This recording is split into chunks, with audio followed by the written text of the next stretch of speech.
सो host Linux के अंदर अगर होस्ट नेम से रिलेटेड अगर आपको इंफॉर्मेशन देखनी है तो आप होस्ट नेम कमांड का यूज कर सकते हो, लाइक होस्ट नेम। राइट, अगर आप होस्ट नेम कमांड चलाते हो सिंपली तो ये क्या दिखाता है, आपका जो सिस्टम का जो सर्वर का होस्ट नेम होता है वो दिखाता है by default. Right, so by default जो होस्ट नेम दिखाता है वो फुल्ली क्वालिफाइड डोमेन नेम दिखाता है। राइट, जस्ट लाइक कि आप अगर होस्ट नेम चलाओ या तो होस्ट नेम -f चलाओ, दोनों पे आपको सेम इंफॉर्मेशन मिलेगा। F means fully qualified domain name. Right, अगर आप -s कमांड चलाते हैं तो इससे क्या दिखाएगा, शॉर्ट नेम दिखाएगा। मतलब जो होस्ट नेम का आपका जो डोमेन के अलावा जो आपका सर्वर का जो मेन होस्ट है, जस्ट लाइक ये क्या हो गया, ये आपके सर्वर का एड्रेस है, बाकी ये तो आपका डोमेन हो गया। राइट, तो आपका जो एक्चुअल सर्वर का जो नाम है वो दिखा है क्या है, सर्वर वन। बट अगर आप फुल्ली डोमेन का नाम आएगा आपका फुल्ली क्वालिफाइड डोमेन नेम का, तो server1.nscloud.com के नाम से आएगा। Right, okay.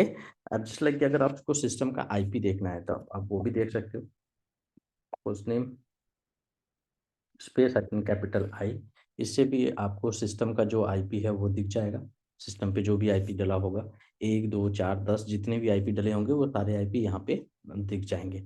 राइट, अगर आपको टेम्परेरी होस्ट नेम चेंज करना है, जैसे लाइक कि सर्वर का जो नाम है वो टेम्परेरी चेंज करना है, राइट, तो उसके लिए भी आप कमांड चला सकते हो, host name space new name. Right, जो भी आपका सर्वर का नाम डालना है, जस्ट लाइक कि मैं सर्वर 2 कर देता हूँ। राइट, तो आप देखोगे कि यहाँ पे अभी तक तो सर्वर नेम है, बट अगर आप होस्ट नेम कमांड चला के चेक करोगे तो यहाँ पे होस्ट नेम आपका सर्वर 2 हो गया है। अब मैं अगर लॉग आउट करके दोबारा से सर्वर पे लॉगिन करूंगा तो यहाँ पे मुझे सर्वर का नाम सर्वर 2 दिख रहा है। राइट, ओके, तो देख लो होस्ट नेम।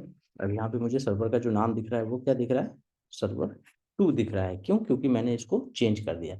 तो टेम्परेरी का मतलब ये होता है अनटिल एंड अनलेस आप सर्वर को रीस्टार्ट करते हो।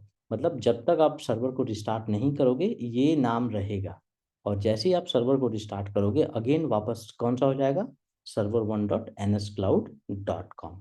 ओके, सो होस्ट नेम कमांड का यूज बेसिकली होस्ट मैनेजमेंट से चीज़ों को यूज करने के लिए होता है। जस्ट लाइक कि अगर आपको ये देखना है कि मेरा सर्वर जो ज्वाइन है वो NIS से या फिर किसी AD से ज्वाइंड है कि नहीं है, तो आप -NIS कमांड भी यूज कर सकते हो। राइट, इससे ये दिखा देगा कि आपका जो होस्ट नेम है ये किसी डोमेन से ज्वाइन है कि नहीं है। तो यहाँ पे क्या दिखा रहा है, local domain not set. Right, तो अभी हमारा जो सर्वर है वो किसी डोमेन से अटैच नहीं है, तो इसलिए ऐसे दिखा रहा है।